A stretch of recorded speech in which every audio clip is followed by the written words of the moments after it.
Achei que meu chefe era humano, até ele me demitir por eu ir ao enterro do meu próprio pai. A primeira vez que me senti verdadeiramente invisível foi quando tinha 7 anos, durante uma apresentação de balete.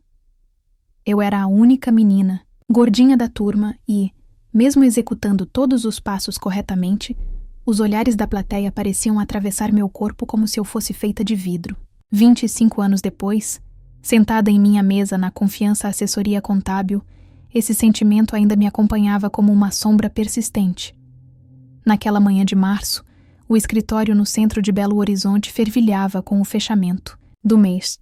O ar-condicionado lutava contra o calor típico da capital mineira, enquanto eu organizava metodicamente as planilhas de 3 dos nossos maiores clientes. Sérgio, meu chefe, passou pela minha mesa sem dizer bom dia, como sempre. Seus olhos estavam fixos no celular último modelo, e sua gravata azul marinho impecável destacava-se contra a camisa branca.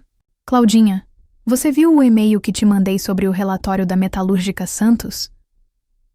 A voz de Débora soou melosa atrás de mim. Ela sempre me chamava de Claudinha, mesmo sabendo que eu detestava. Preciso daqueles números para hoje. Já. Estou finalizando, Débora. Envio em meia hora. Respondi sem tirar os olhos da tela. Ela era a mais nova contratada do escritório, 3 anos mais jovem que eu e protegida de Sérgio. Seu pai era dono de uma rede de postos de gasolina, cliente importante da empresa. O telefone tocou. Era minha mãe e sua voz estava diferente. Filha. Ela hesitou e meu coração parou por um segundo. Seu pai, ele teve um infarto. Estou no Santa Casa. O mundo desabou em câmera lenta. As vozes do escritório se transformaram em um zumbido distante e minhas mãos começaram a tremer sobre o teclado. Meu pai, João Carlos, era meu porto seguro desde sempre. Foi ele quem me ensinou a andar de bicicleta no parque municipal, quem me levava todo domingo para tomar sorvete na Savassi, quem sempre dizia que eu podia ser mais do que uma simples assistente administrativa. Levantei-me como um robô e caminhei até a sala de Sérgio. Através do vidro, vi que ele estava ao telefone, gesticulando animadamente. Esperei 5 minutos que pareceram 5 horas. Quando finalmente entrei, minhas palavras saíram entrecortadas, por soluços contidos. Sérgio, meu pai, ele teve um infarto. Preciso dos 3 dias de licença para luto. Ele ergueu os olhos do laptop por um momento. Seu rosto uma máscara de falsa compaixão. Claro, meus sentimentos, pode ir. No táxi a caminho do hospital, mensagens de trabalho ainda pipocavam no meu celular. Débora queria saber do relatório. A secretária precisava de umas notas fiscais. O mundo continuava girando, indiferente, à minha dor. Mas quando cheguei ao hospital, já era tarde demais. Meu pai havia partido. Os 3 dias seguintes foram um borrão de rostos, abraços e lágrimas. Cuidei do velório, do enterro, dos papéis. Segurei a mão da minha mãe enquanto ela chorava tentando ser forte por nós duas. À noite, sozinha no meu quarto da casa do Barreiro, olhava para a última foto que tiramos juntos, no meu aniversário de 32 anos, um mês atrás. Seu sorriso gentil, os cabelos grisalhos, o abraço que agora eu nunca mais sentiria. No quarto, dia voltei ao trabalho. Precisava da rotina para não enlouquecer, para ter algo em que me agarrar.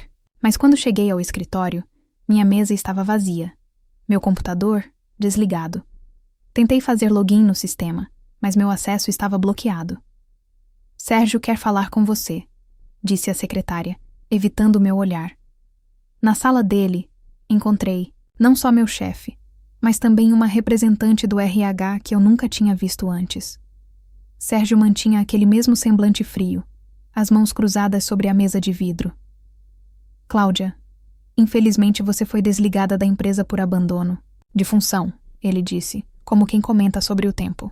Você não comunicou adequadamente sua ausência e deixou projetos importantes pendentes. Meu corpo inteiro congelou. Mas eu avisei você. Eram meus dias de luto. Meu pai morreu. Não há registro formal do seu pedido, ele respondeu. empurrando em minha direção uma pasta com documentos de rescisão. E você não respondeu às tentativas de contato durante sua ausência. As lágrimas que eu havia segurado por dias começaram a escorrer. Não eram mais lágrimas apenas de luto, eram de raiva, de humilhação, de incredulidade.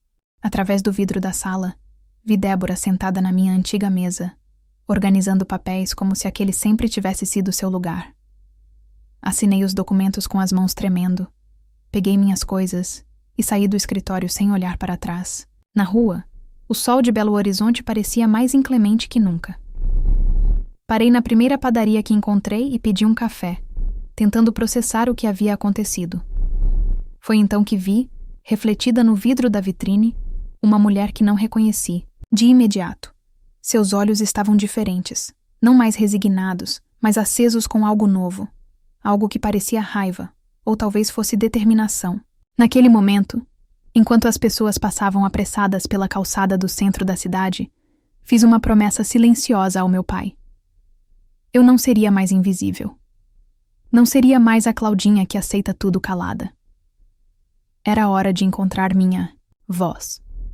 Peguei o celular e, com dedos ainda trêmulos, pesquisei advogado trabalhista BH. O nome do Dr. Fábio Mendes apareceu entre os primeiros resultados, com ótimas avaliações. Marquei uma consulta para o dia seguinte. A Cláudia que saiu daquele escritório não era mais a mesma que havia entrado 6 anos atrás. Eu só ainda não sabia o quanto. O escritório do Dr. Fábio ficava num prédio antigo da Rua da Bahia, daqueles com elevador de porta pantográfica que range ao subir. Sentada na sala de espera, observava um quadro na parede, uma reprodução de O Grito, de Manche. Irônico, pensei, porque era exatamente assim que me sentia por dentro. Senhora Cláudia? A secretária chamou, e eu quase ri do senhora. Era a primeira vez que alguém me chamava assim. No escritório, eu sempre seria a Claudinha. Dr. Fábio era diferente do que imaginei. Nada do advogado carrancudo que esperava encontrar. Por trás da mesa de madeira maciça, um homem de seus 50 anos, óculos de aro fino e um sorriso gentil me recebeu. Suas primeiras palavras me pegaram de surpresa. Antes de me contar seu caso, me diga: você já tomou água hoje? Balancei, a cabeça confusa. Ele se levantou, pegou um copo d'água no filtro do canto da sala e me entregou. Quando passamos por momentos difíceis, às vezes esquecemos das coisas mais básicas. Beba um pouco, respire fundo e então me conte sua história. Foi nesse momento que as lágrimas voltaram, mas dessa vez eram diferentes. Eram lágrimas de alguém que pela primeira vez em dias se sentia verdadeiramente vista. Entre goles d'água e soluços, contei tudo. A morte do meu pai, os 3 dias de luto, a demissão injusta. Dr. Fábio ouvia atentamente, fazendo anotações ocasionais. Quando terminei, ele tirou os óculos e os limpou vagarosamente com um lenço. Cláudia, o que fizeram com você não foi apenas cruel, foi ilegal. A lei garante seus dias de luto. Eles não podiam te demitir por isso. Mas me diga uma coisa, você quer realmente lutar por seus direitos? Porque esse caminho não será fácil. Doutor, eu hesitei por um momento, lembrando do sorriso do meu pai. Eu preciso fazer isso, não só por mim. Ele sorriu, recolocando os óculos. Ótimo, porque precisaremos de provas. Você tem algum registro da comunicação com seu chefe sobre o luto? Meu coração afundou. Não tinha nada. Apenas minha palavra contra a de Sérgio. Foi quando lembrei do celular corporativo que ainda estava comigo. Eles não tinham pedido de volta no dia da demissão. O celular da empresa deve ter o histórico de mensagens, e-mails. Perfeito. Não devolva esse aparelho ainda. E tem mais uma coisa que preciso que você faça. Procure suas antigas colegas de trabalho.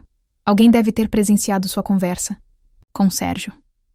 Saí do escritório com uma pasta cheia de documentos para preencher e uma sensação estranha no peito. Algo entre medo e esperança. No ponto de ônibus, checava as mensagens no celular pessoal quando vi uma notificação do LinkedIn. Marina Costa visualizou seu perfil. Marina! Ela trabalhava no RH da Confiança Assessoria antes de sair, 6 meses atrás. Sempre foi gentil comigo, diferente da maioria.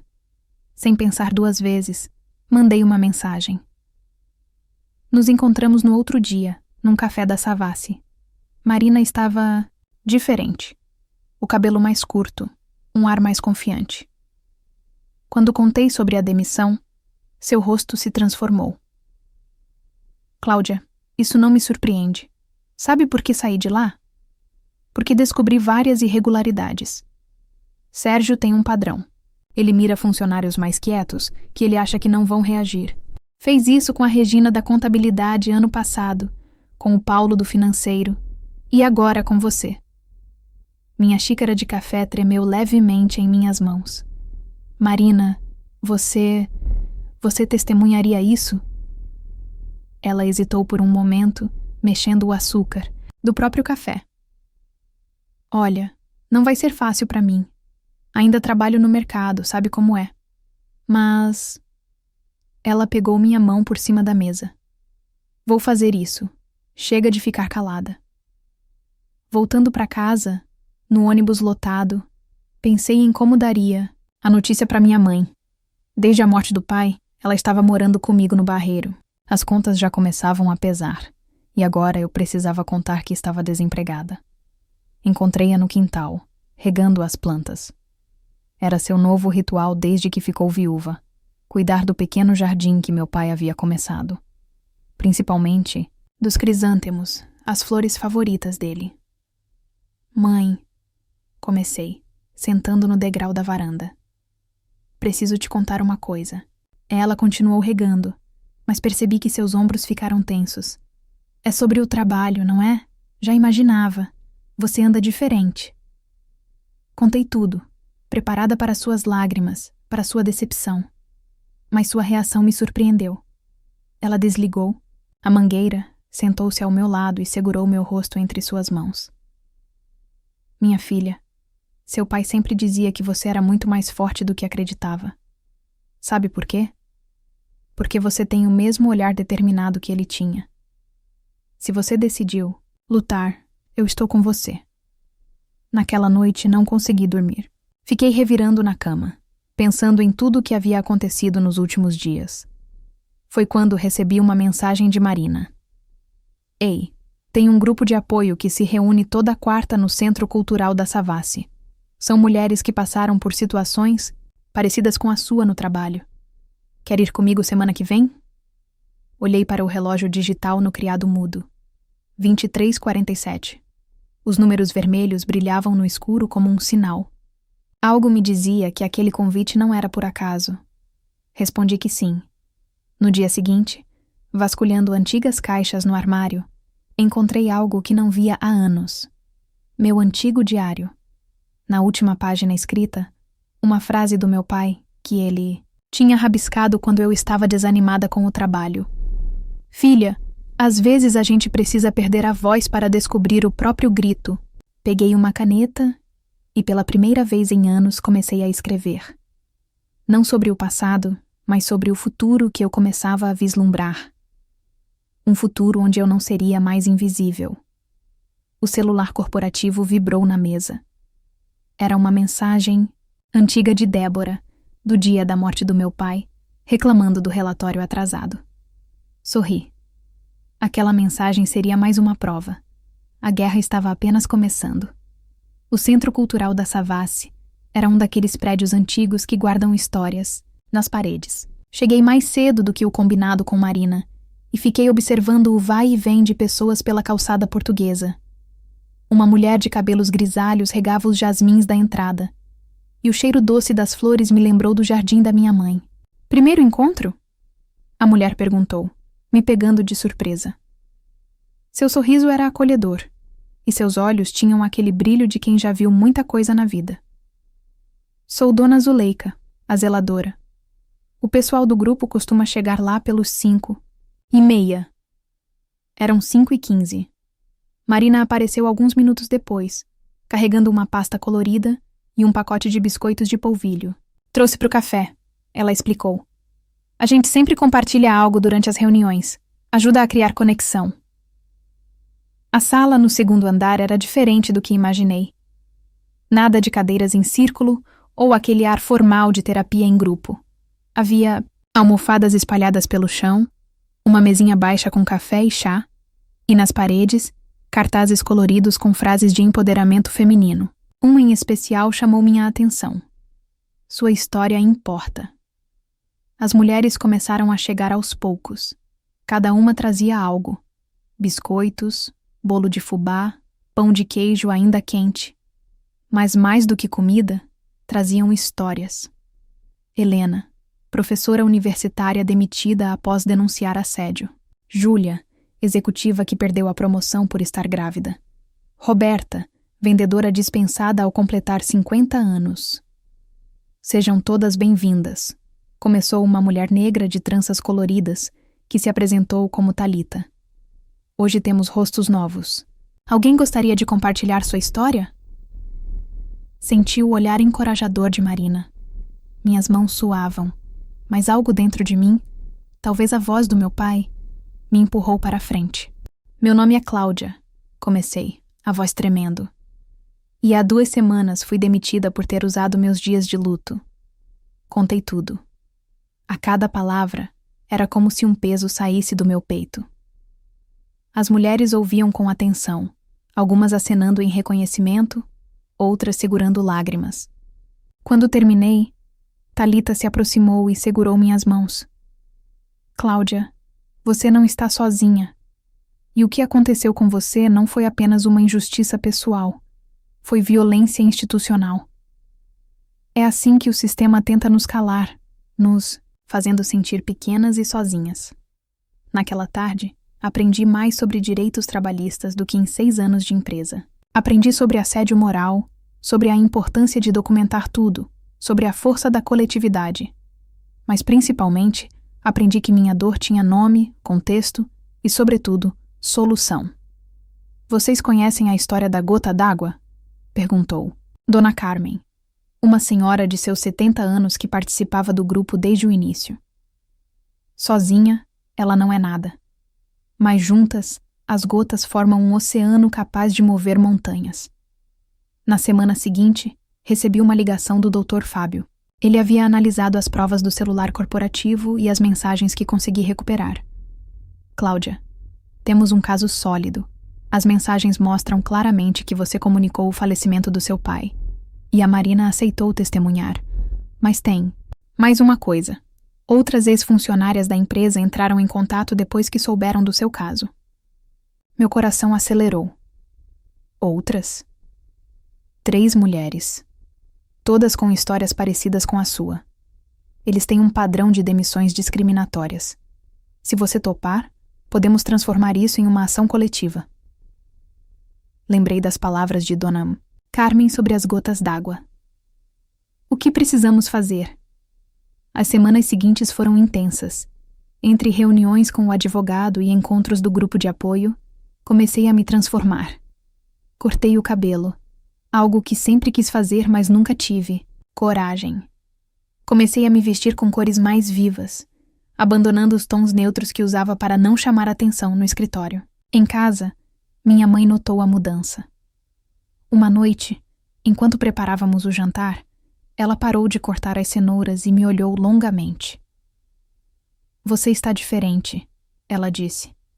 Está parecendo mais com seu pai. Como assim? Ele também tinha esse brilho no olhar quando estava lutando por algo que acreditava.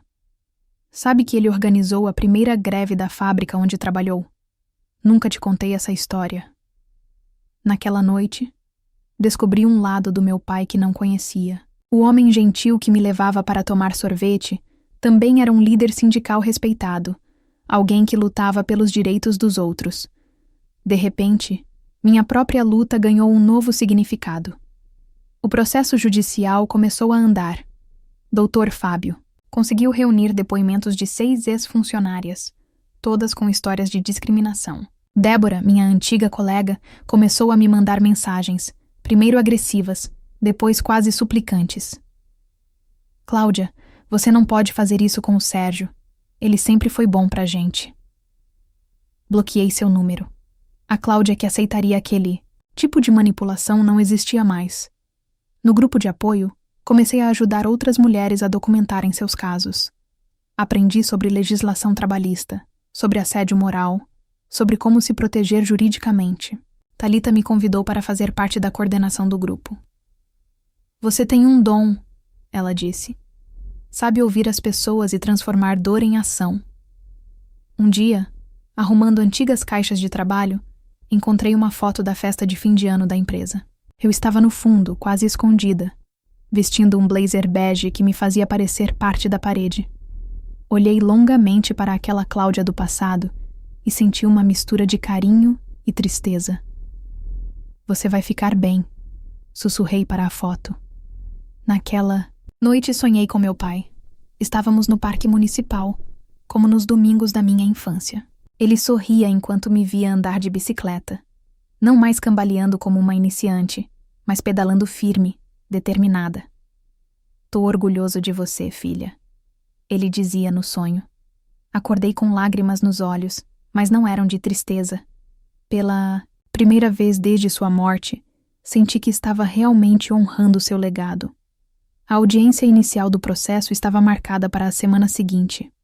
Na última reunião do grupo antes do grande dia, Thalita propôs uma dinâmica diferente. Cada uma deveria trazer um objeto que simbolizasse sua força. Levei a chave do meu antigo armário no escritório, aquele que foi esvaziado sem minha permissão. Não era mais um símbolo de perda, mas de libertação. Esta chave, disse ao grupo, não abre mais portas físicas, mas abriu as portas da minha consciência. As mulheres aplaudiram, e Dona Zuleika, que sempre participava discretamente das reuniões enquanto regava suas plantas, me presenteou com um broto de jasmim. Para plantar no seu jardim, ela disse, porque às vezes precisamos perder raízes para crescer mais fortes. O Fórum Trabalhista de Belo Horizonte tem aquele ar imponente dos prédios públicos, com suas colunas de mármore e escadaria majestosa. Cheguei 1 hora antes da audiência, vestindo um blazer vermelho, presente, das mulheres do grupo de apoio. Vermelho é a cor da força, Thalita havia dito ao me entregar a peça. E hoje você vai precisar dela. Dr. Fábio me esperava no café do térreo, junto com Marina e as outras 3 ex-funcionárias que se juntaram ao processo. Patrícia, Ana Lucia e Margarete. Cada uma carregava sua própria história de humilhação na confiança à assessoria. Cada uma, como eu, havia sido escolhida por parecer fácil de silenciar. Lembrem-se, Dr. Fábio orientou enquanto tomávamos café. Mantenham a calma.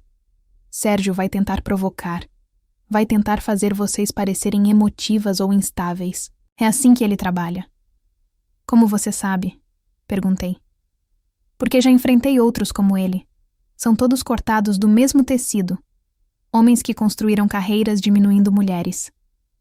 O corredor do 3º andar estava lotado.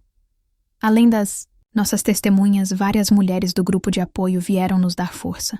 Dona Zuleika estava lá, com um ramo de jasmim na lapela.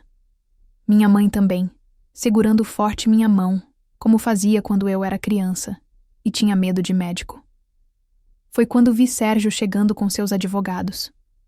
O mesmo terno impecável, o mesmo ar de superioridade. Mas havia algo diferente em seu olhar quando me viu. Um lampejo de surpresa, talvez até medo. Ao seu lado, Débora parecia menor que o normal, evitando olhar diretamente para qualquer uma de nós. Dentro da sala de audiência, o juiz Dr. Marcos Vinícius nos observava com atenção enquanto os advogados apresentavam suas considerações iniciais. A defesa de Sérgio alegava que eu havia abandonado o trabalho, que não havia registros formais do meu pedido de afastamento. Então, Dr. Fábio começou a apresentar as provas. Primeiro, as mensagens do celular corporativo, mostrando claramente minha comunicação sobre o falecimento do meu pai. Depois, os e-mails que Débora havia me enviado durante os dias de luto, provando que a empresa sabia onde eu estava. Por fim, os depoimentos. Marina foi a primeira a falar. Sua voz, normalmente suave, estava firme como aço. A empresa tem um padrão de assédio moral institucionalizado. Quando trabalhei no RH, recebi orientações explícitas para contratar apenas mulheres para cargos administrativos, especialmente as mais quietas, que pareciam menos propensas a questionar.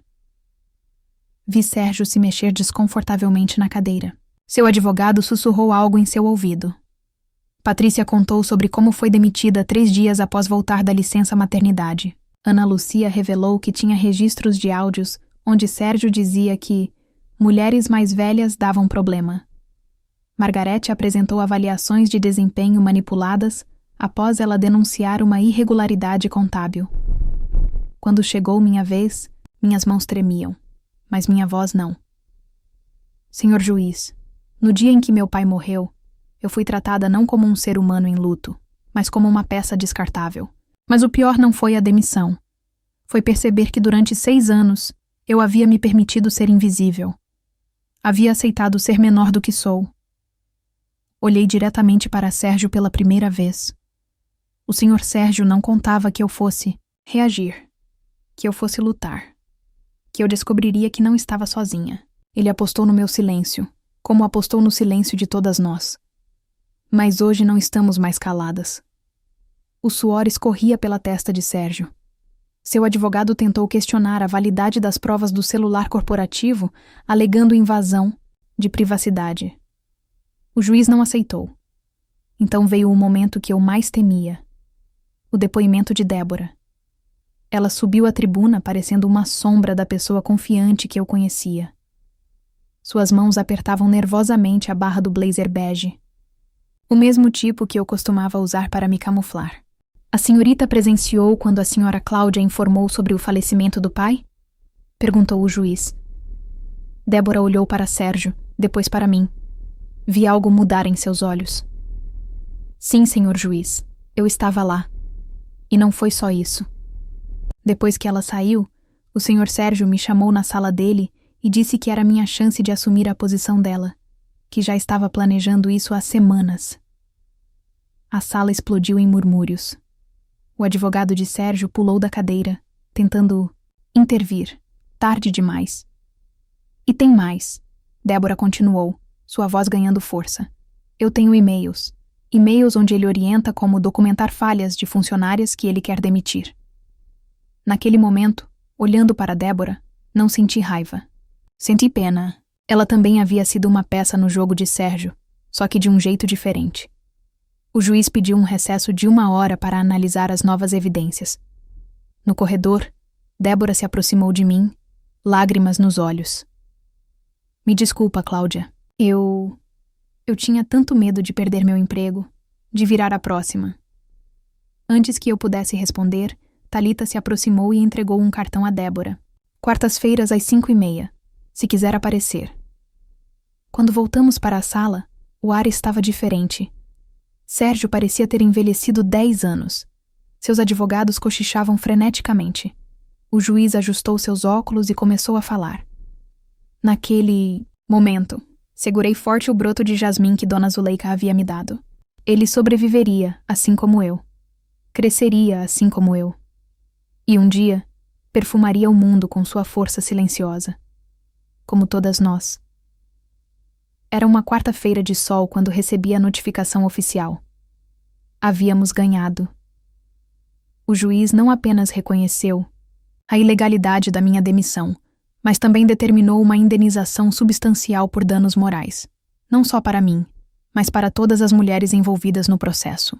Mais importante, a empresa teria que implementar um programa de compliance e treinamento anti-assédio. Naquela noite, fizemos uma celebração especial no Centro Cultural. Dona Zuleika decorou todo o espaço com seus jasmins, que agora floresciam em abundância. O cheiro doce das flores se misturava com o aroma do café e dos quitutes que todas trouxeram. Havia algo diferente no ar. Não era apenas a vitória judicial que celebrávamos, mas algo maior. Sabe o que mais me impressiona em você, Cláudia? Thalita me disse, enquanto servíamos bolo de fubá. Não é só que você venceu, é que você transformou sua dor em propósito. Ela estava certa. Nos últimos meses, enquanto o processo corria, Eu havia começado a estudar direito trabalhista por conta própria. Dr. Fábio me emprestava livros, me convidava para acompanhar outros casos. Você tem o dom, ele dizia. Sabe conectar com as pessoas, entender suas histórias. Minha mãe também havia se transformado. O jardim que começou como um memorial ao meu pai tornou-se um espaço de cura, não só para ela, mas para outras viúvas do bairro que começaram a se reunir, lá para a tarde de chá e conversas. Os crisântemos agora dividiam espaço com rosas, margaridas e, claro, jasmins. Seu pai estaria tão orgulhoso, ela me disse uma noite, enquanto regávamos as plantas juntas. Não só pela vitória no tribunal, mas por quem você se tornou. A notícia da nossa vitória judicial se espalhou rapidamente. Comecei a receber mensagens de mulheres de todo o Brasil, compartilhando suas histórias de assédio e discriminação no trabalho. Cada mensagem era um lembrete de quanto trabalho ainda havia pela frente. Foi numa dessas noites, respondendo e-mails até tarde, que tive uma ideia. Liguei para Dr. Fábio no dia seguinte. E se a gente criasse algo diferente? Uma consultoria, especializada em direitos trabalhistas, mas com foco em acolhimento e empoderamento? Houve um momento de silêncio do outro lado da linha. Então ele riu. Engraçado você falar isso. Estava justamente pensando em te fazer uma proposta. Que tal começar como minha assistente jurídica enquanto você cursa a faculdade de Direito? 6 meses depois da decisão judicial, inauguramos o Vozes do Trabalho, um espaço que era parte escritório de advocacia, parte centro de acolhimento. Thalita se juntou a nós como coordenadora de grupos de apoio, e Marina assumiu a área de RH e Compliance. Até Débora, após muito trabalho interno no grupo de apoio, começou a colaborar como voluntária. Nossa primeira cliente foi uma jovem secretária, tremendo tanto quanto eu tremia naquele primeiro dia no escritório do Dr. Fábio. Ofereci a ela um copo d'água antes de qualquer coisa. Antes de me contar sua história, disse: respire fundo. Você não está sozinha. Vi nos olhos dela o mesmo medo que eu carregava, a mesma sensação de invisibilidade. Mas também vi algo mais. Uma faísca de coragem, esperando apenas um sopro para se transformar em chama. Em casa, transformei o antigo quarto de hóspedes em um escritório. Na parede, pendurei 3 coisas. A foto antiga do escritório onde eu me escondia, agora como um lembrete do que nunca mais seria. O blazer vermelho que usei no tribunal. E uma nova fotografia, tirada no dia da inauguração do Vozes do Trabalho, onde estou sorrindo ao lado de todas as mulheres que me ajudaram a chegar até ali. Sérgio acabou deixando a empresa após o escândalo. Soube que abriu seu próprio escritório em São Paulo, mas sua reputação nunca mais foi a mesma. A Confiança Assessoria, sob nova direção, implementou políticas rigorosas contra assédio e discriminação. Não foi por bondade, claro, foi por medo de novos processos. Mas mudança é mudança, não importa a motivação. Uma tarde, organizando antigas caixas, encontrei o crachá da empresa. Olhei longamente para a foto. Cabelo preso, expressão tímida, um sorriso contido. Coloquei-o no jardim, junto aos crisântemos do meu pai. Era um tipo diferente de memorial. Não de morte, mas de renascimento. Hoje, quando dou palestras sobre assédio moral e direitos trabalhistas, sempre começo contando minha história. Não para me vangloriar da vitória, mas para mostrar que transformação é possível. Que nossas vozes, quando unidas, têm poder. Que ninguém precisa aceitar ser invisível. Toda mulher carrega uma história dentro de si. Digo sempre ao final das palestras. Algumas histórias são de dor, outras de luta, outras de vitória, mas todas, sem exceção, merecem ser ouvidas. Na última reunião do grupo de apoio, uma nova participante perguntou como eu havia encontrado forças para lutar. Não foi força, respondi. Foi necessidade. Como uma semente que quebra a terra não porque é forte, mas porque precisa encontrar a luz. Depois da reunião, fiquei um pouco mais no centro cultural, ajudando Dona Zuleika com seus jasmins. O sol se punha sobre belo horizonte, pintando o céu de vermelho. A cor da força, como Thalita sempre diz. Sabe, Cláudia, Dona Zuleika falou, enquanto podava um galho, Às vezes a gente precisa ser podada para crescer mais forte. Sorri, pensando em quanto havia mudado desde aquele primeiro dia em que a encontrei regando estas mesmas plantas. Eu era como aqueles jasmins. Precisei ser podada pela vida para descobrir minha verdadeira força. No fim do dia, dirigi até o Parque Municipal, o lugar onde meu pai me ensinou a andar de bicicleta. Sentei num banco e fiquei observando o movimento. Mães com crianças, casais de idosos, jovens voltando do trabalho. Cada um carregando sua própria história. Tirei do bolso o velho diário onde meu pai havia escrito aquela frase sobre perder a voz para encontrar o próprio grito. Abri numa página em branco e escrevi: Pai, finalmente entendi o que você queria dizer. Às vezes precisamos nos perder para nos encontrar. Às vezes precisamos ser silenciadas para descobrir o poder da nossa voz. E às vezes precisamos cair para aprender a voar. Fechei o diário e respirei fundo o ar da noite. Em algum lugar, um jasmim florescia. Fim. Obrigada por assistir até o final. Você gostou da história? Deixe um comentário. Quero saber o que você achou. Não se esqueça de deixar seu like e se inscrever agora para receber mais relatos emocionantes que você não vai querer perder. Ative o sino para ser notificado sempre que um novo vídeo for lançado. Vejo você na próxima história. Muito obrigada.